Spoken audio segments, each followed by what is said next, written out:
जी दोस्तों अस्सलामुअलैकुम। और मैं अपने फेवरेट ट्रैक ते मौजूद हाँ और पता लग गया सी जेडे मकामी दोस्त हैं।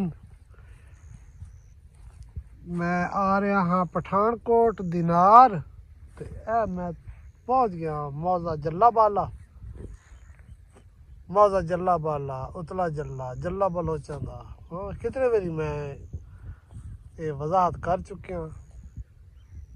कड़क निसरदी पई है। और दोस्तों इस सोने रात उत्ते दसो होर के राह हो सकता है। इतना खूबसूरत राह, कोई शोर नहीं, कोई ट्रैफिक नहीं, कोई कुछ नहीं, कोई रोला नहीं, कोई रप्पा नहीं। ये साड़ी तहसील साहिवाल जिला सरगोदा दे गाँव हैं। और मेरा आज का जोड़ा है ट्रैक वो इत्थों मैं जल्ला क्रॉस करेंदे होया कमाला बेल जोया ते उत्थों बाद वेखसा भाई के गुंजाइश है या राह जंग चावे वाले हो वैसा या अगर अगा पंपाली पुल तो बात वापस सरगोदा जंग रोड तो वापसी हो सी। बहुत शुक्रिया। वेखते रहो ये सोहने साडे पंजाब दे सोहने रंग। जी दोस्तों जल्ला बाला ते मैं जल्ला बाला पहुंचिया। मेरे उस्ताद मोहतरम अल्लाह ताला उन्होंने खरीके रहमत करे खान मदर अब्बास खान साहब ए उन्होंने दा डेरा है, उन्होंने बागात हैं। और किन्नू दी तोड़ाई जड़ी है ना जी वो अपने अरूज थे जी। सुनाओ फसल किवें दा होया दसो जी। जबरदस्त। अच्छा काम ठीक है जी। बड़ा सोना आ हुण पैकिंग मुकम्मल होई पई है जी। बिल्कुल ठीक वो मुकम्मल है। वाह जी वाह। ते बाकी लेबर लगी हुई है ये लेबर लगे जाओ जी। ठीक है। वाह जी वाह वाह वाह जी वाह हाँ जबरदस्त जनाब। और उस्तादों की निशानी खान मदर खान साहब दे फरजंद जनाब उस्ताद गुलाम अब्बास खान साहब तशरीफ रखते। खान साहब सलाम अलैकुम। वाह जी वाह बड़ा ये तो पूरा त्यौहार लगता पिया जी, पूरा एक फेस्टिवल है। प्रोसेस है इस वास्ते लेबर ही चाहिए होंदी ते इना दा हाँ हाँ हाँ ढेर सारा प्रोसेस है। किन्नू पहले तोड़ाई होंदी फिर छांटी होंदी ठीक है लोडिंग होंदी डब्बे फिर फैक्ट्री वैसी सही है फिर उन्होंने उत्ते कलर दे के फिर काम मार गई फिर ठीक है। हुण ये जिम्मेदारी यानी कि तुहाडी होंदी है इस दी जी। आए अमला है साडा जी। ठीक हो गया ये ऊपरा खान नवाज खान है ये मुंशी है इस दे सारे चार है ठीक है ठीक है। ते दूसरा मुंशी आए वे जी खान तैर अब्बास खान इना दा नाम है ए तैरबाज खान होए जी ते ये नवाज खान ए नवाज खान होए ठीक हो गया। ये ये तुहाडे दस्तोबाज हुए न। दस्त बाजू हैं क्योंकि ये सारा प्रोसेस जेड़ा इत्ते पिछे खाद दा दवाइयां स्प्रे ठीक है। पाशी हल वो ये सारे इन्हां दे इन्हां जिम्मे ठीक है असा तो सिर्फ सुपरविजन करनी इन्हां मटीरियल पहुंचाना बिल्कुल ठीक कि इन्हां अगला जी खाद लिया दियो स्प्रे लिया दियो जो इन्हें ऑर्डर करना तुसी हाजिर करना जी बिल्कुल तुहाडी जिम्मेदारी। खाद देना हाँ। ये वा तरीके दा जिवें जिवें डोज चाहिदी उसी बाग नूं खान साहब इस बाग की कितनी उम्र तुसी दसो जी इस बाग की कितनी उम्र है? भाई खान और पता 20 साल। 20 साल अच्छा ये यानी कि उस्तादा लाया ही हां 2002 च लगा 2000 ज़ाहिर उस्ताद 22 साल करो 22 साल दी है। और तुसी के समझदे पे भी हालत तक ए चलसी जवानी विच है। अच्छा 50 साल दी लाइफ है चलो जी माशाअल्लाह जी लाइफ 50 साल ठीक है ठीक बस ते जनाब तुम बाग विच खान साहब तुसी जनाब ਸਾਡੇ ਕੋਲ ਤੇ ਗਿਫਟ ਇਹ ਹੀ ਨਹੀਂ ਜਨਾਬ। ਗਿਫਟ ਦੇ ਸਕਦੇ ਆ ਤੇ ਇਹ ਗਿਫਟ ਇਸ ਤੇ ਅਸੀਂ ਤੋੜ ਆਪਣੇ ਜੇ ਤੋੜ ਆਏ ਤੋੜ ਆ ਕੇ ਮਿਲ ਮਾਈਆ ਦੋਸਤੋ ਇਹ रंग मारो किन्नू दी तोड़ाई है और एक पूरा एक फेस्टिवल है पे जनाब मजदूर लोग मौज कर रहे हैं। और क्यों जी कि मजदूर खुश है ते तुसी खुश हो ਇਹ ਬਸ ਵਾ ਦੋਨੇ ਨਾਲ ਆਪਣਾ ਮਜ਼ਦੂਰੀ ਕਰੇਂਦੇ ਪੈਂਦੇ ਅੰਜਾਏ एंजॉय कर रहे हैं। और इसी तरह जिंदगी है ਮਜ਼ਦੂਰੀ ਜਿਹੜੀ ਹੁੰਦੀ ਉਹਦੇ ਵਿੱਚ ਇਤਨੀ ਇੰਜॉयमेंट नहीं होती। हाँ ਹੁਣ ਇਹਨੇ ਜੰਗਲ ਹੀ ਮੰਗਲ मंगल बना लिया वेख लो जी वेख लो जी हाँ जी धमाल मरा वाह जी वाह जी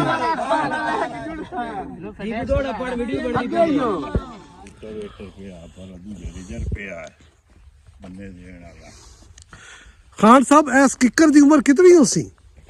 ਇਹ ਕਿੱਕਰ ਜੀ ਤੇ ਮੈਂ ਤਾਂ ਤਕਰੀਬਨ ਜਦੋਂ ਦਾ ਡੇਰੇ ਦਾ ਚਾਰਜ ਸੰਭਾਲਿਆ ਨਾ ਜੀ ਜੀ ਜੀ ਜੀ ਤੇ ਇਹ ਉਸ ਤੋਂ ਪਹਿਲੇ ਦਾ ਹੀ ਹਾਂ ਉਸ ਤੋਂ ਸਾਡੇ ਪਹਿਲੇ। ਵਾਲੇ ਸਾਹਿਬ ਜਦੋਂ ਇਹ ਬਣਾਇਆ ਕੱਚਾ ਡੇਰਾ ਉਸਲੇ ਜੀ ਜੀ ਉਹਦੇ ਅੱਗੇ ਕਿੱਕਰ ਹੁੰਦਾ ਡੇਰਾ 80 ਦੀ ਦਹਾਈ ਚ ਬਣੇ ਹੋ ਸੀ। ਤੇ ਇਹ ਡੇਰਾ ਜੀ ਜੀ, ਜੀ। ਇਹ ਬਣਿਆ ਤਕਰੀਬਨ 98 98 ਨੜੀ ਨਹੀਂ 98 ਡੇਰੇ ਅੱਛਾ ਅੱਛਾ ਪਹਿਲੇ ਸੇ ਹਾਈ ਕੱਚਾ ਡੇਰਾ ਸੀ ਕੱਚਾ ਡੇਰਾ ਹੀ ਠੀਕ ਹੈ। ਵਾਲੇ ਸਾਹਿਬ ਜਦੋਂ ਉੱਤੇ ਮੁਜ਼ੇਰੇ ਠੇਕੇ ਹੁੰਦੇ ਆ ਰਕਬਾ ਹੂੰ, ਜ਼ਿਆਦਾ ਮੈਂ 95 ਸ਼ੁਰੂ ਕੀਤੀ ਤੇ ਤੁਸੀਂ ਚਾਰਜ ਲਿਆ ਹੈ ਚਾਰਜ ਲਿਆ ਫਿਰ ਮੈਂ ਪੱਕਾ ਡੇਰਾ ਹੀ ਬਣਾਇਆ ਤੇ ਘਰੇ ਉਦਣ ਦਾ ਹੀ ਹੈ, ਉਦਣ ਦਾ ਹੀ ਹੈ। ਪੁਰਾਣਾ ਹੀ ਹੈ ਦਰਖਤ ਜਿਹੜੇ ਨੇ ਉਹ ਡੇਰੇ ਦੀ ਸ਼ਾਨ ਔਰ ਪਹਿਚਾਨ ਹੁੰਦੇ ਨੇ, ਵਸੋਂ ਹੁੰਦੀ ਹੈ ਡੇਰੇ ਦੀ। ਜੀ ਹੁਣ ਤਾਂ ਅਸਲ ਬਿਮਾਰੀਆਂ ਆ ਗਈਆਂ ਨੇ ਜੀ, ਬੜੀਆਂ ਟਾਲੀਆਂ ਨੇ ਇੱਥੇ ਹਾਂ ਹਾਂ ਤੇ ਉਹ ਆਪੇ ਹੀ ਖਲੀਆਂ ਸ਼ੋਕ ਪੈਂਦੀਆਂ ਬਿਮਾਰੀ ਜਿਹੜਾ ਫੰਗਸ ਜਿਹੜਾ ਨਾ ਇਹਨਾਂ ਹਾਂ, ਹਾਂ, ਨੂੰ ਕੋਈ ਹੈ ਹਾਂ ਹਾਂ ਤੇ ਉਹ ਆਪੇ ਹੀ ਉਹਦੇ ਨਾਲ ਸ਼ੋਕ ਪੈਂਦੀ ਠੀਕ ਹੈ। ਤੇ ਇਹ ਬਾਤ ਹੋਏ ਮਾਸ਼ਾਅੱਲਾ ਤਕਰੀਬਨ ਕਿੰਨੂ ਦੇ ਬਾਗ ਕਿਤਨੇ ਏਕੜ ਹੈ? ਕਿੰਨੂ ਹੈ ਹੀ ਸਾਡੇ ਕੋਲ 22 ਏਕੜ 22 ਏਕੜ ਹੈ। ਅੱਛਾ ਅੱਛਾ ਔਰ ਆਦੇ ਪਿਓ ਵੀ ਇਹਦੀ ਉਮਰ ਹੀ ਤਕਰੀਬਨ 22 ਸਾਲ ਹੈ। ਤਕਰੀਬਨ 22 ਸਾਲ ਅੱਛਾ ਅੱਛਾ ਇਹ ਕੋਈ ਥੋੜਾ ਜਿਹਾ ਬੱਚਾ ਇਹ ਤੋਂ ਆਇਆ ਕੋਈ ਘੱਟ ਜੀ ਜੀ ਇਹਦੀ ਉਹ ਸੀ 15-16 ਸਾਲ ਠੀਕ ਹੈ। ਤੇ ਦੂਸਰਾ ਜਿਹੜਾ ਪਰ ਵੱਡਾ ਬਾਗ ਤੁਸੀਂ ਵੇਖਿਆ ਹਾਂ ਹਾਂ ਹਾਂ ਉਹ ਹੈ ਤਕਰੀਬਨ 22 ਸਾਲ 23 ਸਾਲ 22 ਸਾਲ ਹੀ ਕਰੋ ਲੋ ਜੀ ਦੋਸਤੋ, ਮੁਲਾਕਾਤ ਉਹ ਹੁੰਦੀ ਹੈ ਜਿਹੜੀ ਅਚਾਨਕ ਹੋਵੇ।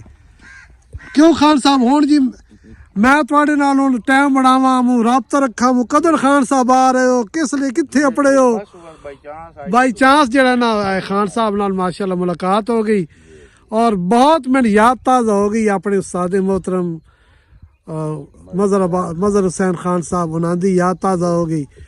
और ये हुण तुहाडे यानी दादा हजूर का नाम है हाजी फिरोज खान और वो 1985 वफात पाई और तकरीबन 90 साल उन्हें उम्र पाई है।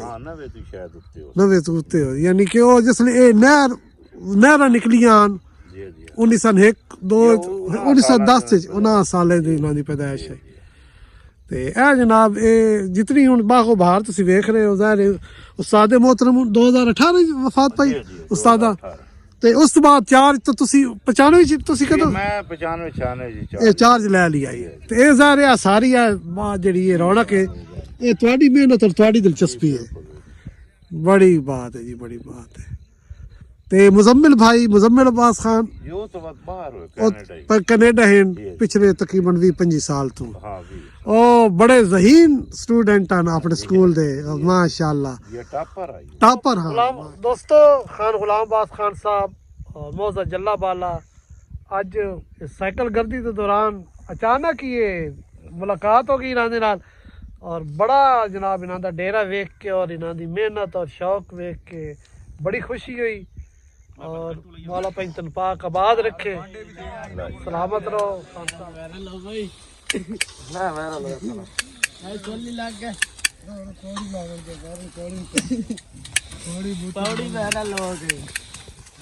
पौड़ी लगती तो बंदा खोंदा है पौड़ी ना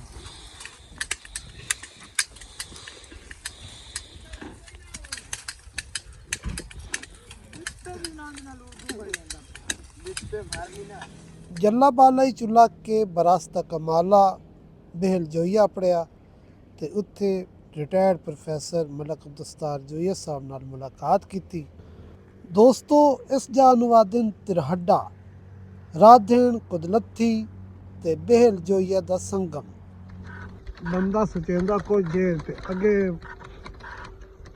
सूरत हाल कुछ होर हो जाती है। इरादा तो मेरा हाई कि मैं बैल जोइया तो वैसा आगा जमीयत पोल पंपाली पोल ताईं या रात दिन चावे आला लेकिन हुण सूरत हाल बिल्कुल मुख्तलिफ है क्योंकि उत्थे जल्ले घंटा सवा घंटा लग गया ते बात मलक सतार जोइया साहब की हाज़री आई उन्होंने कोल हाज़री ते जरूरी आई हूँ बिल्कुल मैं जिमें मैं चाहना कि ऑफ द रोड कोई ट्रैक होवे बिल्कुल दोस्तों ऑफ द रोड ट्रैक है ਇਹ ਸੇਮ ਨਾਲਾ ਹੈ ਤੇ ਇਹ ਕਿਥਾਈ ਸੁੱਕਾ ਤੇ ਕਿਥਾਈ ਪਾਣੀ ਤੇ ਇਹ ਮੈਂ ਬਹਿਲ ਜੋਈਏ ਦੀ ਬਿਲਕੁਲ ਬੈਕ ਸਾਈਡ ਤੋਂ ਇਹ ਰਾਹ ਹੈ ਉੱਥੋਂ ਵਾਪਸੀ ਆ ਹੁਣ ਸਰਗੋਦਾ ਜੰਗ ਰੋਡ ਆਦਾ ਸੀ ਤੇ ਅੱਲਾ ਖੈਰ ਸੱਲਾ ਕੁਦਲਤੀ ਗ੍ਰੇਡ स्टेशन ਤੇ लंगर वाला फोन ਤੇ बस सही बात शुक्रिया दोस्तों।